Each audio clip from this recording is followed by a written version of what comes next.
ኢትዮጵያን ወደብ አልባ ለማድረግ በሳውዲ የተጀመረው አደገኛ እርምጃ። ኢትዮጵያ ወደብ ለማግኘት በምታደርገው ጥረት ውስጥ አደገኛ መሰናክል በመሆን የሳውዲ መንግስት በአዲስ አጀንዳ ብቅ ማለቱ ተሰምቷል። ኢትዮጵያን ወደብ አልባ ለማድረግ በሳውዲ የተጀመረው አደገኛ ሴራም ተጋልጧል። ኢትዮጵያም ወደ አሰብ የምታደርገው ጉዞ የሚያፋጥን እርምጃዎችን ወስዳለች። ትንቅንቁ ቀጥሏል። አረብ ኤምሬትስ ከኢትዮጵያ ጎን ስትቆም፣ ሳውዲ አረቢያ ደግሞ በታጁራ ወደብ በኩል በኢትዮጵያ ላይ ለመነሳት ማሰቧ ተሰምቷል። ለመሆኑ የሳውዲ አዲሱ ሴራ መንገድ እና የኤርትራ ጎን መቆሟን ያሳየው ተግባሯ ምንድን ነው? በቀጣይ በኢትዮጵያ የባህር በር ፍላጎት ላይ ሲያጠላው ጥላስ ምን ሊያስከትል ይችላል? በትንታኔው እንመለከተዋለን። እስከ ጥንቅራችን ፍጻሜ አብራችሁን ቆዩ።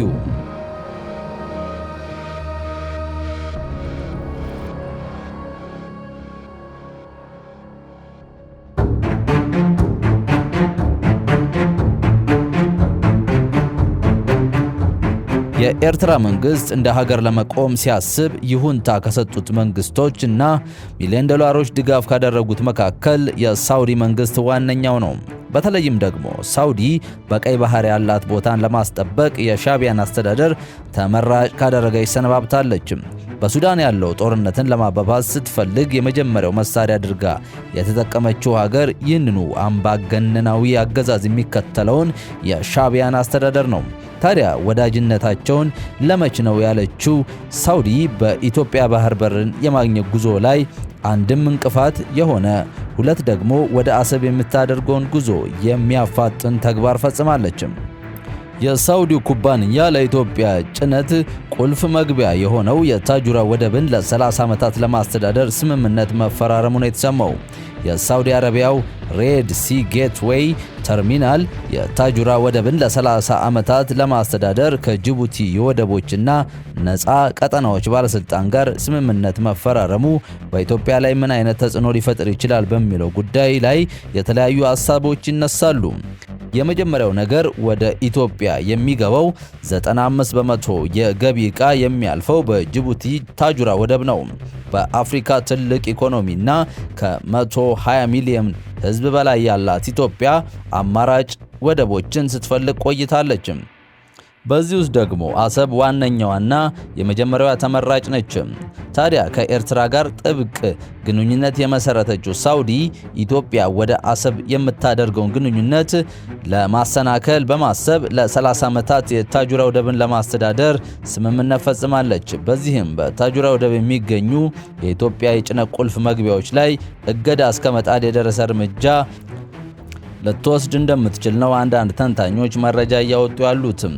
ይህንን የምታደርገውም ከሻቢያ ጋር ያላትን ወዳጅነት ለማሳየትም በማሰብ ነው ተብሏል። ስምምነቱ በጎርጎሲያኑ መጋቢት ወር 2025 በሁለቱ ወገኖች መካከል በባህር ትራንስፖርትና ሎጂስቲክስ ዘርፎች ትብብርን ለማጠናከር ከተፈራረሙ የመግባቢያ ስምምነት በኋላ የወጣ ነው ሲል የማሪታይምስ ኤክስኪዩቲቭ ድረገጽ ዘግቧል።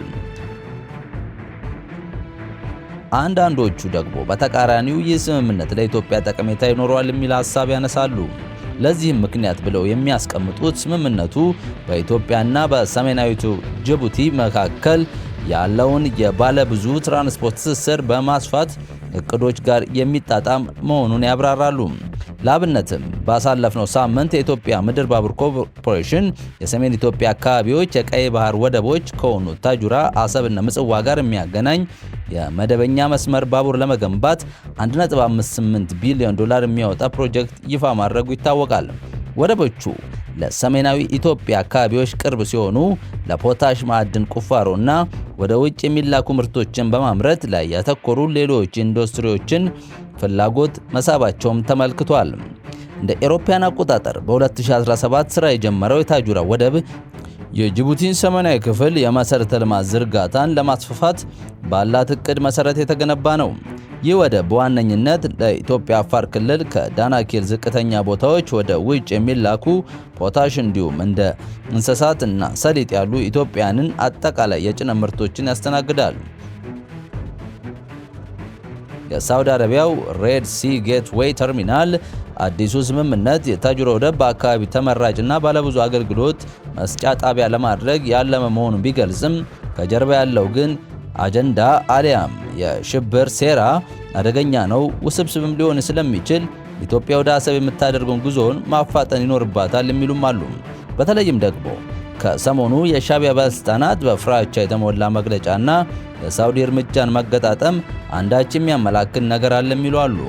ከሰሞኑ የኢትዮጵያ መከላከያ ሰራዊት ወደ አሰብ ከመሄድ የሚያግደን አንዳችም ነገር የለም፣ አሰብ ላይ የነበረንን ጥልቅ እንቅልፍ የሚያበቃበት ጊዜ ደርሷል ሲሉ መናገራቸው ይታወሳል።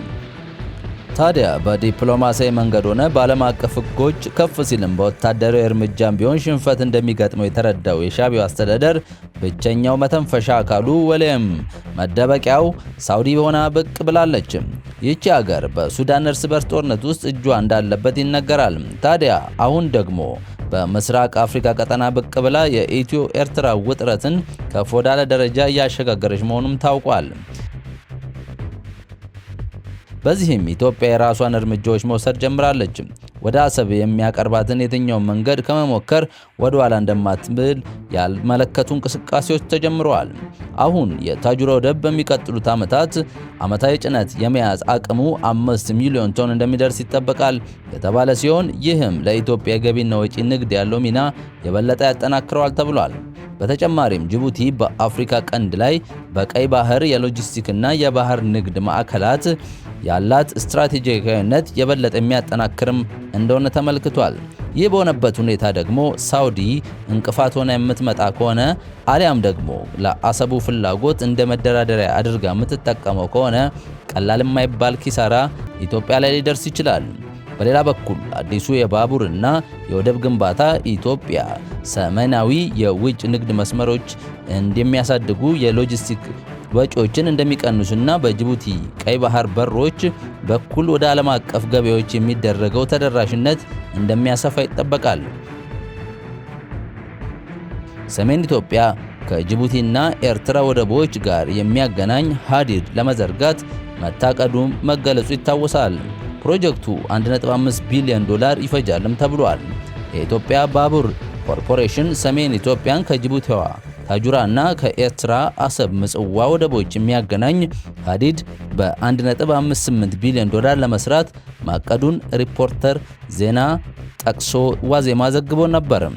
ፕሮጀክቱ ከመቀሌ እና ወልዲያ ወደ ሁለቱ አገራት ወደቦች የሚዘረጋ መሆኑ ዘገባው ጠቅሷል። ኮርፖሬሽኑ ይህንን እቅዱን ያቀረበው ከቀናት በፊት በአዲስ አበባ በተካሄደ የባቡር ሀዲድ ኢንቨስትመንት ስብሰባ ላይ መሆኑን ነው የተነገረው።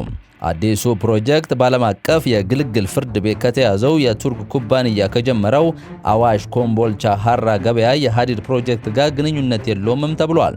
ኢትዮጵያ ወደ አሰብ እየገሰገሰች ነው። ሰሜን ኢትዮጵያን ከታጁራ አሰብና ምጽዋ ወደቦች ጋር ለማገናኘት የኢትዮጵያ ምድር ባቡር ኮርፖሬሽን የ1.58 ቢሊዮን የአሜሪካ ዶላር መደበኛ መስመር ባቡር ዝርጋታ እቅድ ይፋ አድርጓል። አሰብ ላይ ሊለይለት ነው።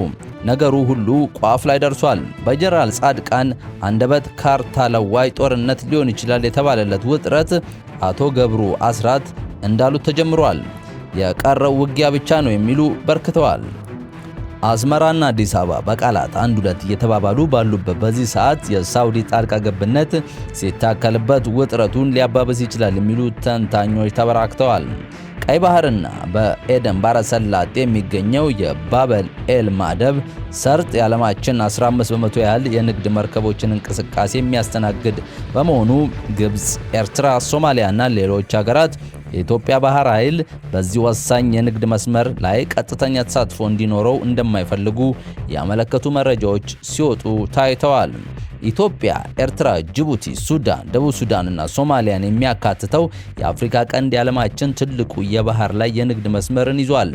የአፍሪካ ቀንድ ወሳኝ ስፍራ እንዲሆን ያስቻለው የቀይ ባህር ከመካከለኛው ምስራቅ ጋር ከባሕረ ሰላጤው አገራት ነዳጅ፣ ከኤሲያ ደግሞ የኢንዱስትሪ ምርቶች ወደ አውሮፓና አሜሪካ የሚተላለፉበት በመሆኑ ነው። ይህ ምክንያት ሆኗቸው ከዓመታት በፊት ጀምሮ ሀያላን ሀገራት በአፍሪካ ቀንድ አካባቢ ካሉ ሀገራት ጋር ወዳጅነት በመመስረት ተጽዕኖአቸውንና ቁጥጥራቸውን ማጠናከር ይፈልጋሉ። ከነዚህ መካከል ደግሞ የሻዕቢያ ወዳጅ የሆነችው ሳውዲ አንዷ ናት። በአፍሪካ ቀንድ የምትገኘውና በሕዝብ ብዛት በታሪክ በኢኮኖሚ ትልቅ አገር የሆነችው ኢትዮጵያ የምትገነባው የባህር ኃይልም ትልቅ የመሆንና ተጽዕኖ ማሳረፍ እንደማይቀር የተረዱት እንደ ግብፅ ያሉ ሀገራት ከኤርትራ ጎን በመሰለፍ አይዞሽ እያሉ እሳቱን እያራገቡት ይገኛሉ። ኢትዮጵያ የባህር ኃይል ጦር ሰፈር በቀላሉ ካገኘች ደግሞ ማንኛውም ኃይል አገር ተጽዕኖ ፈጣሪነቷን ተቀባይነቷን እንደሚገዝፍም በራሳቸው ሚዲያ ሳይቀር ሲናገሩ ይሰማል። የባህር በር አልባዋ ኢትዮጵያ የንግድ መተላለፊያ ወደብ ለማግኘትና የባህር ኃይሏን ለማጠናከር ካላት ፍላጎት የተነሳ ለአዳሎ ቤተ መንግሥት ሰዎች በተደጋጋሚ ሰላማዊ የድርድር ጥያቄ ሲያቀርቡ ነበር። ግን ደግሞ የጸረ ሰላም አቋም ያለው የሻዕቢያ መንግስት ለዚህ ሰላማዊ ሐሳብ ተገዥ ከመሆን ይልቅ ጦርነት ሲቀሰቅስ ነው የሚሰማው። ኢትዮጵያ የቀይ ባህር የቅርብ ሩቅ መሆን እንደሌለበት አጽንኦት የሚሰጡ እንዳሉ ሁሉ ጥቂቶች ደግሞ የዳር ተመልካች ሆና እንድትቀር ይሻሉ። ኢትዮጵያ ካላት ጂኦግራፊካዊ አቀማመጥ በቀጠናው ካላት ሚናና ከህልውናዋ አንጻር የበርካታ ሀገራት የጂኦፖለቲካ ጂኦኢኮኖሚ ትኩረት ማዕከል በሆነው ቀይ ባህር የዳር ተመልካች ልትሆን ፈጽሞ አይገባትም የሚሉ የኢትዮጵያ ባለስልጣናት ከዲፕሎማሲያዊ ግንኙነት እስከ ወታደራዊ ኃይላቸው ድረስ በቂ ዝግጅት ማድረጋቸውን ነው የገለጹ ያሉት። በየትኛውም መንገድ ኢትዮጵያ ወደ አሰብ የምታደርገው ጉዞ እንደማይቋረጥ ገልጸዋል።